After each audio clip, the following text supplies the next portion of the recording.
years after a Bardstown mother, Crystal Rogers, disappeared, one of the men who prosecutors say is connected faces a jury for the first time. Today, Steven Lawson's lawyers and prosecutors both began laying out their arguments to jurors in Bowling Green. Wave News reporter Alina Noakes has been listening to arguments from both sides and has the latest for us.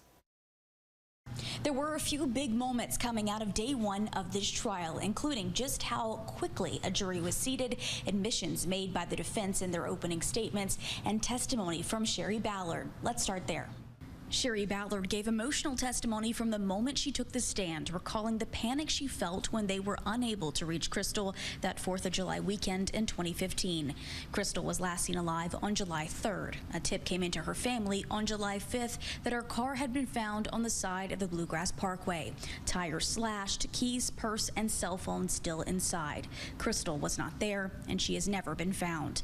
This is where emphasis on Lawson picks up, and the defense makes several admissions, saying their client could be found guilty of one thing: tampering with evidence. They plan to admit that Lawson did pick up his son, Joseph, from Crystal's car on the Bluegrass Parkway, and that Lawson did move the seat in her car to make it look like Crystal was the last one to drive it. Steve Lawson's defense says he had nothing to do with any murder or any plans to commit one. The prosecution argues otherwise, emphasizing a phone call between Steve Lawson and Brooks Houck, the co-defendant and ex-boyfriend of Crystal Rogers, that they had on July 3rd, in which they alleged that Lawson said, quote, "The job is done." In Warren County, Alina Noakes, Wave News.